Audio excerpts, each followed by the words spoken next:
শুনেছি আপনি এবং রিশাদ নাকি একই জুতো ভাগাভাগি করে খেলতেন, একটু যদি স্মৃতিগুলো বলতেন। আমরা একসাথেই সব কিছু শেয়ার করতাম। দেখা যাচ্ছে একই ট্রাউজার পরে দুজনে খেলতাম। আচ্ছা, আমি আগে প্র্যাকটিস করে আসতাম, সে পরে যাইতো। ফ্র্যাঞ্চাইজি লিগগুলো যখন খেলে বিগ ব্যাশের মতো জায়গায়, এই যে ধরেন মেলবোর্ন বা সিডনির মতো মাঠগুলোতে যখন খেলে, আপনি যখন দেখেন নীলফামারী থেকে একটা ছেলে উঠে গিয়ে ওখানে খেলছে, মামা হিসেবে আসলে আপনার ভাল লাগার জায়গাটা কেমন থাকে? এটা অনেক বড় একটা আশা। যখন আমরা রিসার্চ সহ আমরা এক সময় খেলা দেখতাম, রিকি বন্ডিংয়ের ছবি ওই ব্যাটেই লাগানো থাকতো।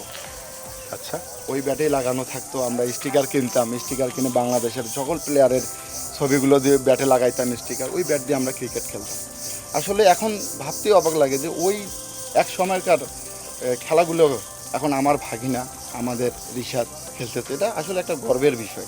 দুজনের কাছ থেকে জানতে চাবো, আপনার কাছে আগে শুরুতে জানতে চাই রিশাদ এবং আপনার মধ্যে সবচেয়ে মজার স্মৃতি ছোটোবেলার ক্রিকেটকে ঘিরে একটু যদি বলতেন। আমি আগে প্র্যাকটিস করে আসতাম, আসার পরে দেখা যাচ্ছে যে প্র্যাকটিস আমাকে শিখাইতো এইভাবে, আমি ওকে ব্যাট ধরতো, ও ব্যাট ধরতো এইভাবে, এটা উল্টা? উল্টা কেন? হ্যাঁ, ওভাবে ধরতো, আমি তাকে শিখাই দিয়ে আসতাম এইভাবে, আবার বলে যাইতাম, আবার ঘুরে দেখি সেইভাবেই ব্যাট ধরতেছে। এখন এটা এইভাবে ধরেন না কেন রিশাদ?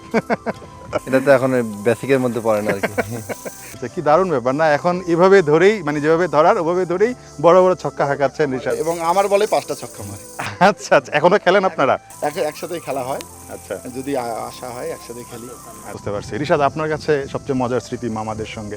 আগে লজিং মাস্টার ছিল আমাদের বাসায়, আচ্ছা, তো নানুর বাসা আর কি। তো লজিং মাস্টার আমাদের কি করতো যে আমাদেরকে দুপুরবেলা ঘুম পাড়ায় রেখে তালা লাগা দিত বাইরে থেকে। আচ্ছা, তো আমরা কি কেন করতাম, কেন দুষ্টামি করতেন নাকি? না না না, আমাদের বিকেলবেলা খেলতে যেতে দিবে না। তো আমরা প্ল্যান করছি যে আমরা যেভাবে খেলতে যাব, তো আমরা ভিতর থেকে তালাটা খুলে আমরা বের হয়ে আবার তালাটা লাগাই দিয়ে বিছানায় মানে টিচারকেই বোকা বানানো, তাই তো? আমরা কোল বালিশ বিছানার উপরে সবাই দিয়ে আমরা যাইতাম মাঠে খেলতে। তো আবার মানে কোলবালিশ ছোঁয়ানোর কারণ কি, মানে আপনারা আছেন? হ্যাঁ আমরা আছি, বাইরে আমরা তালা লাগাইতে যাইতাম। তো এরকম অনেক দুষ্টামি ফাইজলামি করছি। তো মানে বুঝতে পারে না যে আমরা মানে আমরা খেলবোই, এটা আমাদের ডেডিকেশন একটা, যে খেলবোই আমরা যেভাবে হোক।